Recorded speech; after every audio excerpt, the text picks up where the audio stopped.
Good morning, students. Welcome to your yoga class. Students, योग बहुत ही प्राचीन भारत में जन्मी एक महाविद्या है जो हमें संपूर्ण स्वास्थ्य प्रदान करती है। योग एक ऐसी धरोहर है जो हमें विरासत में मिली है और अपने शरीर के स्वास्थ्य को प्राप्त करने के लिए और इसे बनाए रखने के लिए हमें नित्य प्रति योगाभ्यास करना ही चाहिए।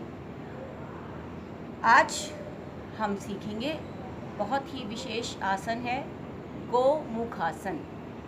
गोमुखासन जैसे कि नाम से ही स्पष्ट है कि इसमें हमारे शरीर की आकृति गाय के मुख के समान हो जाती है, इसलिए इसे गोमुखासन कहते हैं।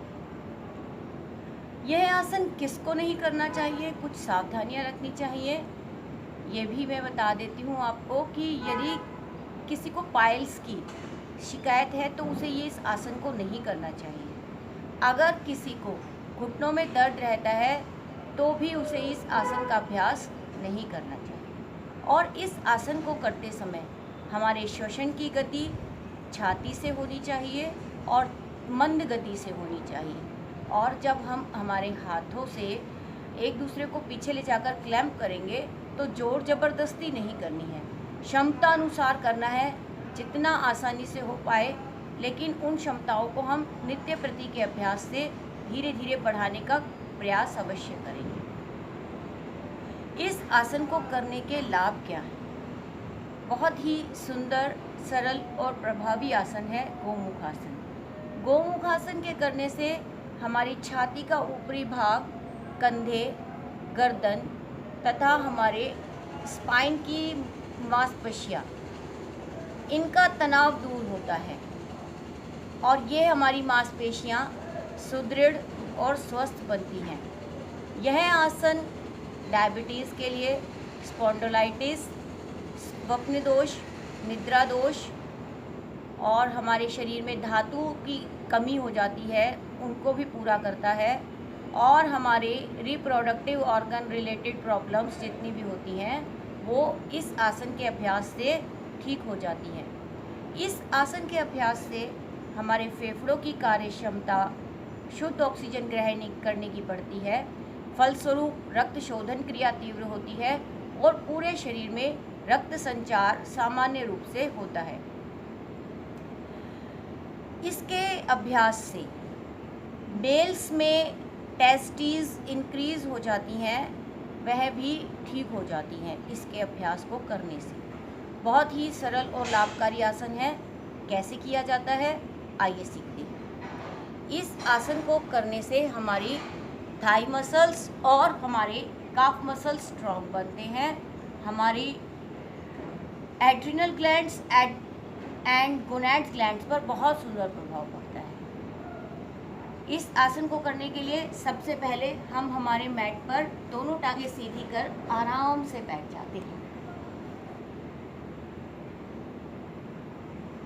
सबसे पहले हम हमारी राइट लेग को लेफ्ट के नीचे से निकालते हुए राइट एंकल पर बैठ जाते हैं। अब हमारे लेफ्ट लेग को मोड़कर लेफ्ट एंकल राइट हिप के पास इस प्रकार रखते हैं कि हमारे घुटने पर घुटना आ जाता है। ये आकृति गाय के मुख के समान की बनती है। अब हमारा जो भी घुटना ऊपर होता है, हमारा लेफ्ट घुटना ऊपर है तो हमारा लेफ्ट हैंड ऊपर से और हमारा राइट हैंड कमर के पीछे से इस प्रकार से जाता है और हम हमारे दोनों हाथों की उंगलियों को आपस में क्लैंप कर लेते हैं। शरीर पूरा सीधा रहता है। बाईं बाजू कान के साथ लगी सीधी खींची रहती है।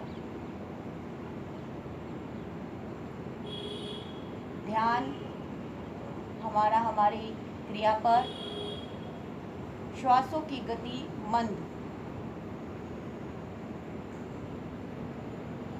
थोड़ी देर इस अवस्था में रुकने के बाद धीरे धीरे पहले हाथों को ठीक करते हैं, खोलते हैं,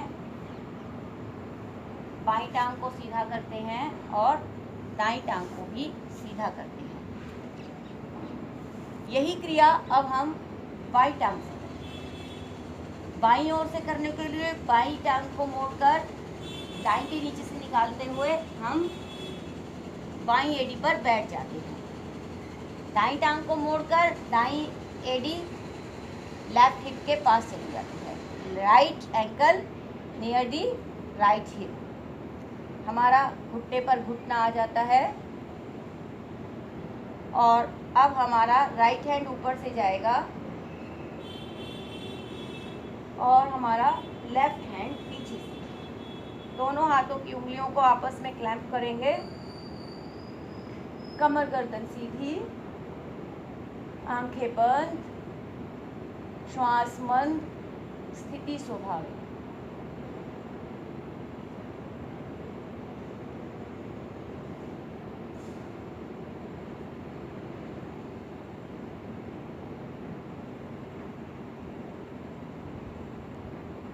पहले हाथों के बंधन खोलते हैं, पैरों को सीधा करते हैं और बैठने की स्थिति में विश्राम करते हैं।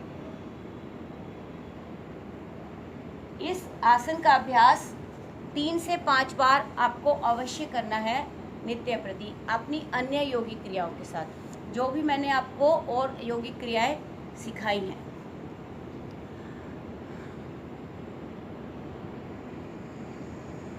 स्टूडेंट्स, गोमुख आसन बहुत ही सरल और प्रभावी आसन है। इसका अभ्यास आप नित्य प्रति निरंतर करें, स्वस्थ रहें और मस्त रहें। यह आसन आपकी इम्यूनिटी पावर को भी कई गुना बढ़ाने में सक्षम है। आज की इस विश्वव्यापी समस्या के दौरान हमें हमारी रोग प्रतिरोधक क्षमता बढ़ाने की बहुत ज़रूरत है और है जो उसे हम बनाए रखने की ज़रूरत है। तो इसके लिए योग करो, निरोग रहो। आज के लिए इतना ही। Thank you student.